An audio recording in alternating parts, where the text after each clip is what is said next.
በጣም ደስ ብሎኛል። ምክንያቱም ኢትዮጵያን 130 ሚሊዮንን የሚወክል ህዝብ እዚህ አለ።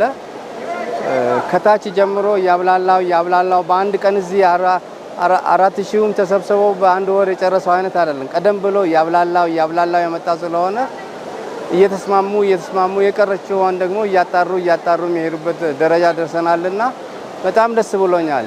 ከምክክር ውጭ ምንም መድኃኒት የለም ለኢትዮጵያ እና ምክክር በቤተሰብ ጀምሮ የሚያስፈልግ ነገር ነው። ባልና ሚስት ተመካክረው ነው ልጅ የሚያሳድጉት እና ሀገርም እንደዛው ተመካክረን ማሻገር የምንችልበት ጊዜ ድረስ ነው የሚመስለኝ እና ትልቅ ተስፋ ነው ያሳደረብኝ። በ500 በ4000 መጀመር አይቻልም።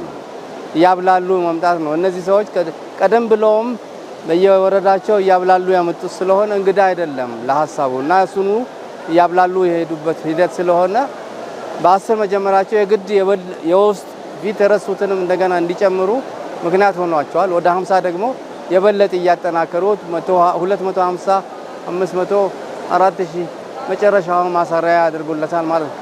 ይሄ ማለት ለመንግስት ምክረ ሐሳብ ማቅረብ ነው። በምክረ ሐሳቡ ደግሞ ተግባራዊ ሂደቱን መከታተል ነው ማለት ነው እና እየመራ ነው ማለት ነው። መንገድ ለማሳየት ሐሳብ ማፍለቅ ነው የዚህ ቤት ስራው። ሐሳብ አፍልቆ በዚህ ይሻላል ብሎ መንግስት ምክር ማቅረብ ነው።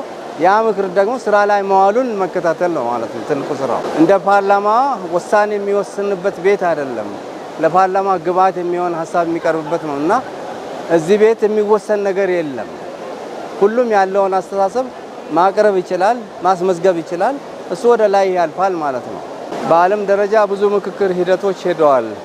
ይሄኛው ከዛ ከድክመቱም ከጥንካሬውም ቀምሮ ያመጣ ስለሆነ ተምሳሌት ይሆናል ብዬ ተስፋ ነው ያለኝ። ለአፍሪካም ለዓለምም ተምሳሌት ይሆናል ብዬ ነው ተስፋዬ።